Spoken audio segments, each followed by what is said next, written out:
Thank you everyone for joining me today. Hopefully you can see my screens okay. If you can't, please just shout up and I'll try to adjust them. Hi, my name's Victoria Mwanza. I'm a global change facilitator at BioPhorum. Today is the last in a series of webinars exploring supply chain for cell and gene therapy products. We're going to look at the insights, practices, and distinctions to ensure successful product launches and sustainable, cost-effective supply chain. In the webinar today, we will introduce the audience to a material requirements planning tool. The tool was developed to support new businesses, those in development teams, or individuals new to supply chain principles and practices. We will drop the tool in the chat now and give you a moment to download it if you would like to work along with the examples today. So today, as you download that tool, I have on the call with me the two guest speakers who developed this tool, Eleanor and Robert, and they will guide you through the use of the tool. They'll answer any questions you've got. So as we go through the webinar today, sections of it are recorded. So please just drop your questions in the chat or put your hand up and Eleanor or Robert will come to you and help answer those questions or help you through using the tool that we're going to introduce you to today. In the addition, at the end, there will be an opportunity also to obtain the links to our first webinar, which looks at the navigation of cell and gene therapy supply chain insights and practices at a high level. And then we have a second webinar, which explores MRP supplier relationship management in more detail. When you open the tools today, if you are going to join us, you will just need to put in your name and your email address, and it should allow you to download a zip file. Within the zip file, there is an Excel document. While you're opening that tool, I will load while you're opening and loading that tool, I will share with you a little bit about BioPhorum and a little bit about housekeeping just to allow this webinar to run smoothly.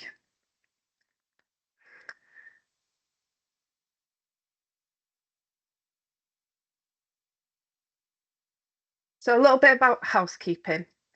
As you notice, when you join the call, all of your mics and your cameras have been muted. When you put your hand up, my colleague Julie will unmute you and turn on your cameras to allow you to add questions to the team. Please, we encourage you during this webinar to add any questions you've got to the chat or raise your hands, and then we will come to you in the order that your hand has been raised. Please support our presenters today because they put a lot of work and effort into this document by reacting to the parts of the webinar you really enjoy. You can put thumbs up, love hearts, smiling, laughing emojis, anything that you think is appropriate. I'm going to ask you not to take screenshots or record this webinar. We will edit the webinar, we will tidy it up, and we will send it out after we've finished. So it'll be approximately 2 weeks afterwards, and it'll be posted on our website. So look out for that. And we are really interested in your thoughts. We'd love some feedback. Does the tool help? Is it helpful? Do we need to go into more depth?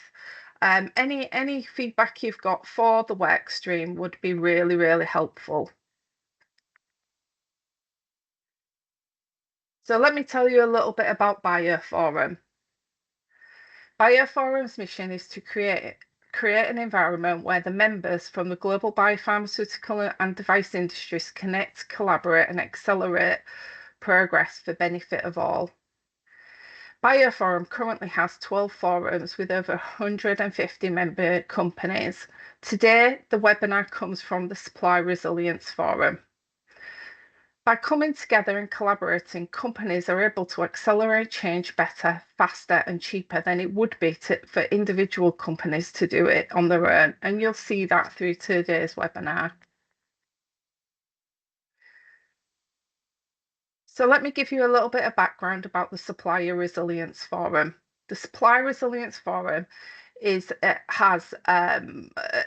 set out a vision, and that vision is that the biopharmaceutical industry is considered one of the best understood and managed inbound supply chains of any industry in the world. To achieve this, the Forum leadership team set out 5 strategic objectives. These were: the inbound supply chain should be led by market insights, provide safety, resilience, and quality, underpinned by end-to-end digitalization, open and transparent, responsible and sustainable. The webinar today supports this vision by contributing to objectives providing safety, resilience and quality, open and transparent, responsible and sustainable.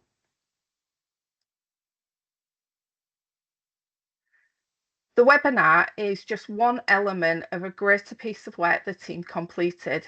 The team have produced a paper which is called Navigating Cell and Gene Therapy Supply Chains, Insights, Practices and Distinctions. This can be downloaded from the BioPhorum website by following the link posted in the chat. It's the same link you've just used to download the tool. It's the PDF document within it. I'm going to hand you over now to Robert, who's going to start off our webinar today, and we'll delve more into the tool, the planning tool. Has everybody been able to open it? Is there any questions before we start? I'll just pause for a moment. Vicky, Eleanor was asking how we unlock the Excel spreadsheets, but I think there's an enable editing button at the top. I'm not sure if it works or not. It looks like it might be password protected, but I'm in it. Okay, I will add I will start the webinar off, and then I will get the password sorted so it's unlocked. No problems.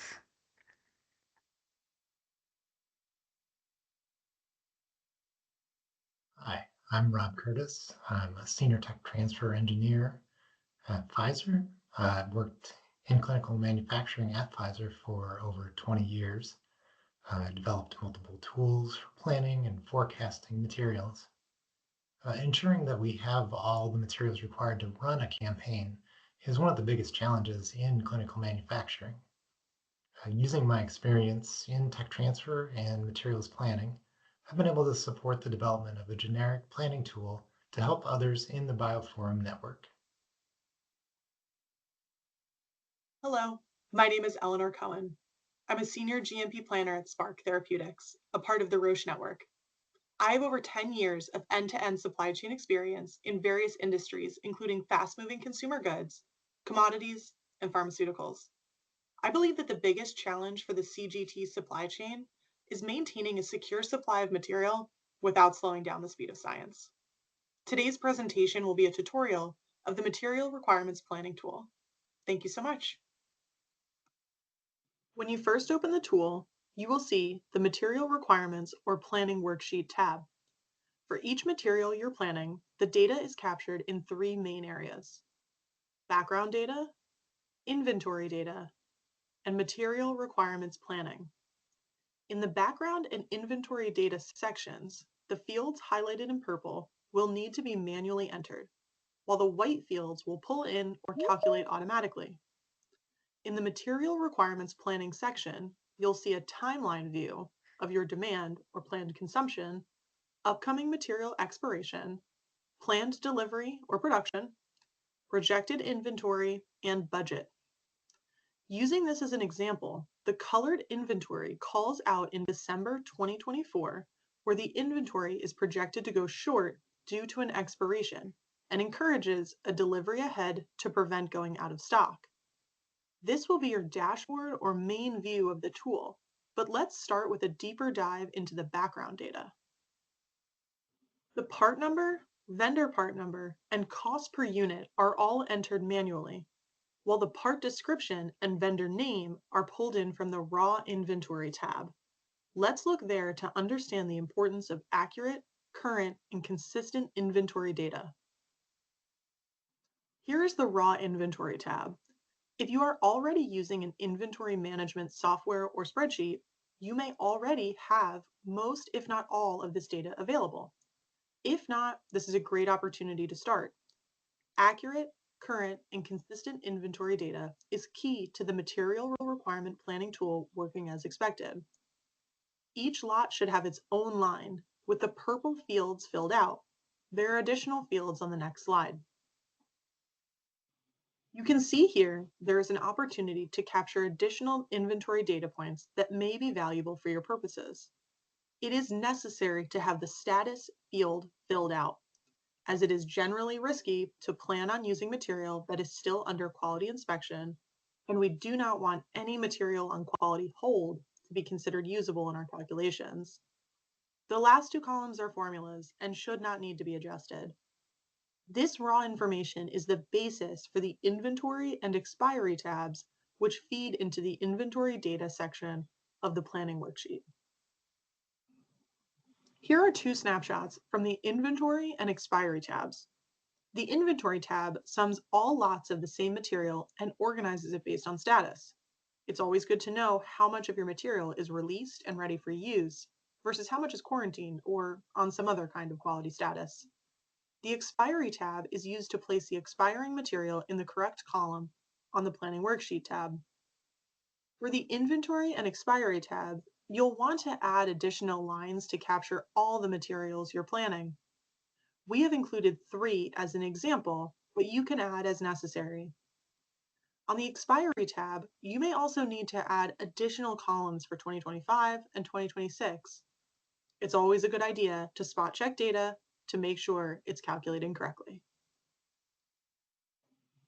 Taking a closer look at the inventory data section, you can see an overview for each material. Inventory and quality hold is the sum of any non-release statuses. Current released inventory is the sum of all released lots. Factor can be used to round up to a case quantity. For example, pipette tips are sold as a pack of 200. They are listed in inventory as each and consumed as each.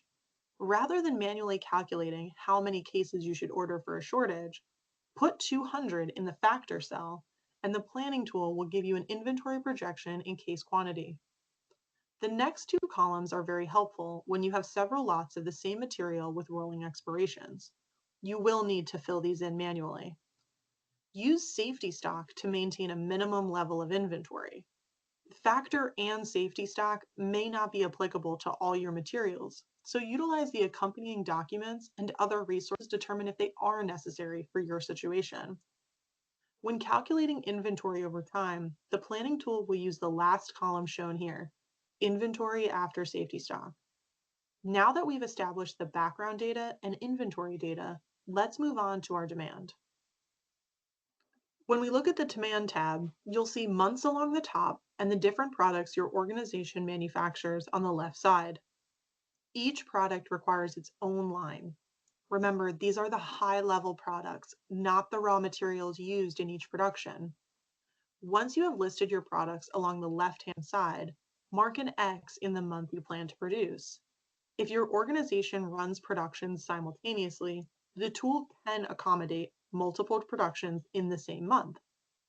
If your production will cross months, i.e. start in March but end in April, place an X when the production will begin. When your production schedule changes, you'll want to update this tab to reflect the most current schedule. Reviewing this schedule once per month is a common frequency. Now that we know when the production will be run, let's look at what goes into each production, the raw material requirements. On the Bill of Materials or BOM Summary tab, each of your products now runs along the top, with the leftmost column listing the quantity and the rightmost column listing the unit of measure. Each raw material used in the production runs along the side. On this tab, there are a few notes you should be aware of. First, make sure each raw material is only listed once, as duplicates will create errors. Second, the unit of measure must also be consistent between productions. Also, it's a good idea to note down when your consumption unit of measure is not aligned with your purchase unit of measure. We can capture that on the main tab as the factor. An example of this would be pipettes, where you would typically purchase in a case or a pack, but your BOM may call for 10 eaches. Once you've established your BOM for each product, we want these requirements to extrapolate out to what month we need the raw material. Each product will have its own demand tab. On these, you'll want to verify that every raw material listed on the BOM summary tab is also listed on the far left. Double check that the X's are appearing correctly based on the data you entered on the operating plan tab. If everything is working as it should, you'll see each raw material's quantity populate where there is an X. Okay, we have set up all the background data to utilize this tool for material requirement planning. This section looks at demand, expiration, delivery, inventory, and budget over time. For the current month, the calculation begins with the inventory after safety stock. This will not take into account any material in a non-released status. Using this example, we start with 270 units. We expect to consume 50 units, leaving our projected inventory at 220 units in January. For Feb, we start with the projected inventory of January, subtract the expected demand, and are left with 190 units. Let's look at March and April. You can see there are 2 deliveries expected, one of 25 and one of 30.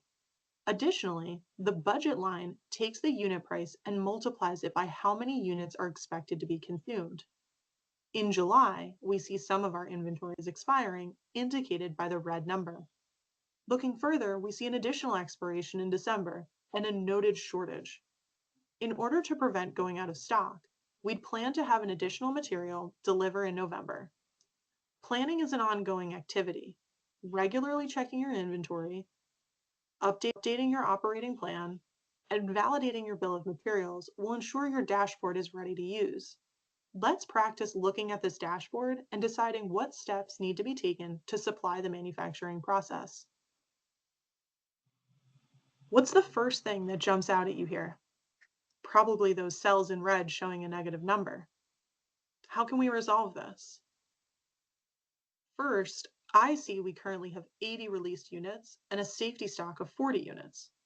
Okay, so we're still covered for our January because we have safety stock, but we will have no safety stock for our February production. I also see 90 units in quality hold status. We should find out from quality if that material is usable and can be released. Let's assume quality releases those 90 units, and now all 170 units are showing as currently released inventory. Without touching our safety stock, we are covered for production in January, February, and March. The March projected inventory cell is red because there is not enough inventory to cover the April production. Based on this, where would you suggest planning for a delivery? How much would you order? If you said either February or March, I would agree with you. Having a delivery in Feb gives your warehouse team and your quality team time to receive and inspect before your production starts. Work with your internal organization to align on appropriate timelines for those activities and any others that may occur between the physical delivery and consumption and manufacturing. Now that we figured out when the material should arrive, how much are we ordering? If you said 70 units, you'd be right. 70 units will give us enough material to complete the productions we can see here in the first half of the year and replenish our safety stock.